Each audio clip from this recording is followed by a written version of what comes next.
Vamos a empezar con los riñones, los cuales son órganos retroperitoneales, así que tendremos que ir a la pared posterior del abdomen cubierta por peritoneo. Aquí vemos la silueta del riñón derecho, acá la silueta del riñón izquierdo. Seguimos esta disección y vamos a encontrar la fascia renal cubriendo la grasa perirrenal. La parte más superficial sería la cápsula renal que está envolviendo el propio riñón. Seguimos esta disección, quitamos la fascia renal y este es el riñón derecho y este es el riñón izquierdo. Notamos, nuevamente lo digo, que el riñón derecho está más abajo que el riñón izquierdo.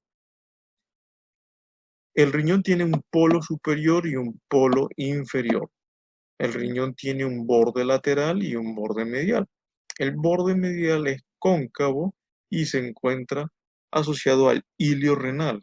El hilio renal es una puerta abierta donde entran vasos sanguíneos, nervios, y también entra esta grasa perirrenal y infiltra en los senos renales. Ahora vamos a ver los senos renales. Vamos a utilizar un atlas para ver la configuración interna de los riñones. Pero primero vamos a terminar con esto, las glándulas suprarrenales que se encuentran en los polos superiores. Vemos que la suprarrenal derecha tiene una forma piramidal y la suprarrenal izquierda tiene una forma de semiluna. Vamos a seguir y aquí tenemos la configuración interna de los riñones. ¿Qué tenemos en la configuración interna? Tenemos la corteza renal, que es todo este espacio más blanco, más pardo, y tenemos la médula renal, más interna. Recordamos nuevamente que esta parte está envuelta por una cápsula fibrosa de tejido conectivo. Esta médula la separamos y la estudiamos como pirámides renales. Este espacio de aquí es una pirámide renal, este es una pirámide renal, otra pirámide renal. La corteza renal tiene unas proyecciones entre pirámides renales que se le llama columnas renales o columnas de Bertin. También vemos en la base de la pirámide, esta es la pirámide, nuevamente lo repito, unas proyecciones en forma de rayo que salen de la base de la pirámide hacia la corteza. Estas son las famosas rayos medulares o columnas de Ferrin. ¿Qué más vemos? Este espacio de aquí corresponde al seno renal, que está cubierto o lleno por tejido adiposo y por la entrada y salida de vasos sanguíneos. En esta vista estamos viendo ya el sistema colector. Estos enormes que vemos aquí son los cálices mayores. Tenemos tres cálices mayores, uno superior o uno medio y acá hay uno inferior, que confluyen y forman la pelvis renal y más adelante formará el ureter. Hemos hablado directamente de los cálices mayores, pero vamos a repasar esto. Tenemos la pirámide, ¿verdad? La pirámide renal tiene en su ápice una proyección que le llamamos papila renal. Aquí tenemos la papila renal. Esa papila renal vierte su secreción hacia los cálices menores. Estos espacios de acá corresponden a los cálices menores y ellos drenan en sus respectivos cálices mayores. Los cálices mayores van a formar la pelvis renal. Aquí tenemos los tres cálices mayores. Ahora vamos con la imagen del preparado. Aquí vemos a este nivel las papilas renales. Estas corresponden a las papilas renales. En ese lugar se hace la liberación de la recolección de orina y pasa hacia los cálices menores, que no se aprecian muy bien porque tienen todavía aquí tejido de la médula renal, pero sería aproximadamente el espacio que corresponde aquí, que corresponde acá o que corresponde acá. Lo mismo a este nivel, ahí mismo adyacente a la papila renal se encuentra el cálice menor, a este nivel también. Entonces, esos cálices menores van a confluir a este nivel a los cálices mayores. Vamos a usar otra imagen. En esta imagen no se hizo una sección del órgano, no se hizo un corte en la línea media, se disecó la corteza para ver el sistema colector. Aquí vemos la médula renal, vemos las papilas, bueno, no vemos la papila porque en este sí se ve la papila renal, pero en los demás no, porque son un corte más externo, pero sí se ven los cálices menores, cálices menores que confluyen en los cálices mayores, y al final te forma la pelvis renal a este nivel. Este es cáliz mayor, acá hay otro cáliz mayor que va subiendo y te forman a este nivel la pelvis renal. Con respecto a la irrigación de los riñones, tenemos que las estructuras más anteriores van a ser las vena renal derecha y vena renal izquierda. Vemos que la vena renal izquierda es más larga y va a recibir drenaje venoso de la glándula suprarrenal del diafragma, la parte inferior del diafragma, por la vena diafragmática inferior, y va a recibir también la vena gonadal izquierda. Vemos aquí que es más larga, ¿verdad? Acá vamos a ver un poco más profundo la arteria renal. La arteria renal que sale de la aorta, vamos a tener que aorta, la arteria renal izquierda es más corta y la arteria renal derecha va a ser ahora un poco más larga. Vemos que se va a dividir esa arteria en 5 segmentos de la arteria renal. Va a haber 4 segmentos anteriores y uno posterior. Entre esos segmentos vamos a ver, entre los 4 anteriores y más posterior, vamos a ver la formación de la pelvis renal y cómo desciende el uréter. Vamos a una vista de un riñón para repasar esa anatomía. Vemos acá la cápsula renal en la periferia. Marcamos aquí polo inferior, pero esto es la cápsula renal. Pero si se le marca aquí, evidentemente sería el polo, la respuesta más exacta.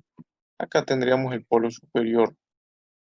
Esta sería la médula renal, todo este espacio de aquí, y este del centro sería la pirámide renal.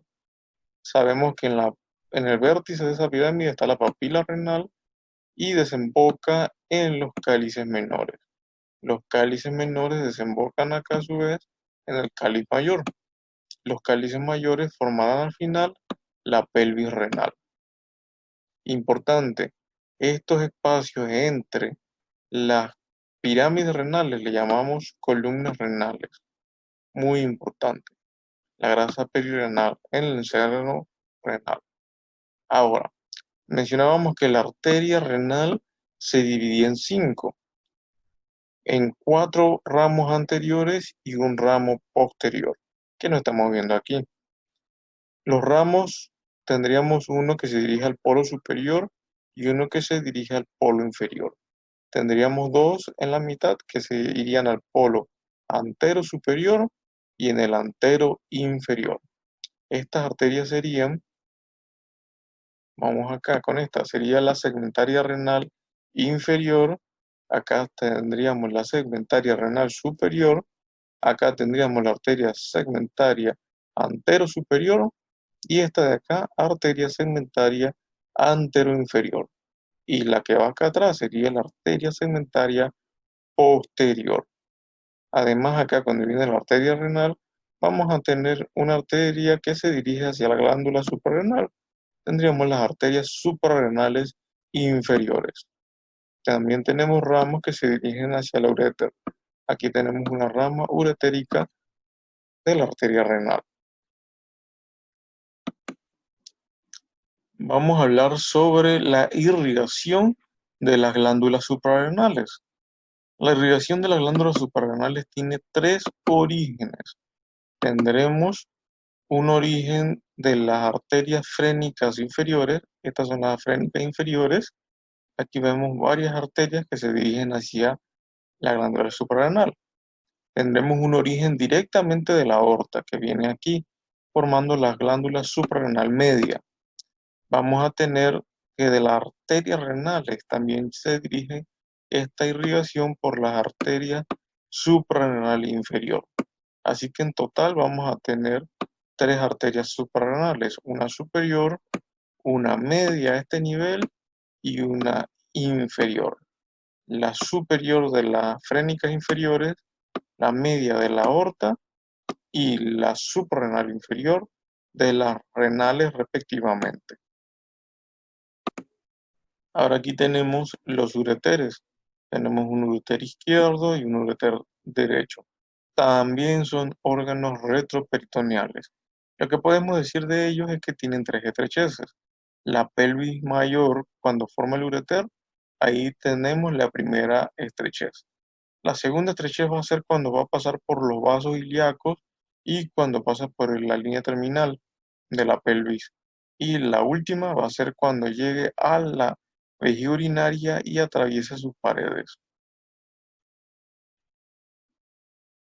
Siguiendo con el sistema urinario, ahora vamos a mencionar sobre la vejiga urinaria, que se encuentra en la pelvis menor, siendo su elemento más anterior, y lo vemos a este nivel en el hipogastrio.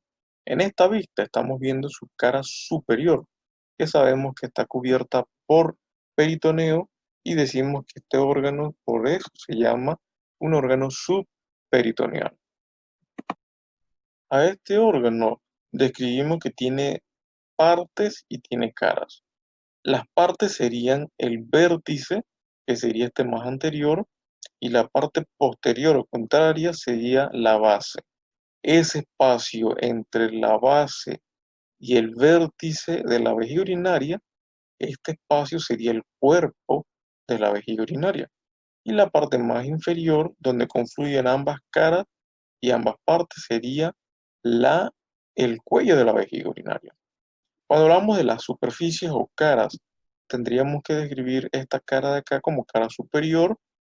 Esta es proyectada hacia inferolateral, así que sería una inferolateral, tanto una derecha como izquierda, y la última sería una cara posterior. Recuerden que esta estructura tiene forma de nave, por eso tiene esa disposición tridimensional con estas cuatro caras. Vamos en esta imagen. Aquí tenemos, visto por fuera, ahora no es un corte sagital, el vértice, acá está el fondo, todo esto corresponde al cuerpo y esta parte más inferior sería el cuello. Vemos que esta sería la cara superior, esta sería la cara inferolateral, puede ser derecha en este caso, en el otro lado sería la izquierda y esta de acá sería la cara posterior de la vejiga urinaria. Vemos como en el hombre tiene una íntima relación con los ureteres y con los conductos deferentes que van llegando a la parte posterior. Las paredes de músculo liso de este órgano son el músculo detrusor, está formada por el músculo detrusor. Así que si se le señala la pared entre estas dos capas, una capa externa e interna, usted describe como músculo detrusor.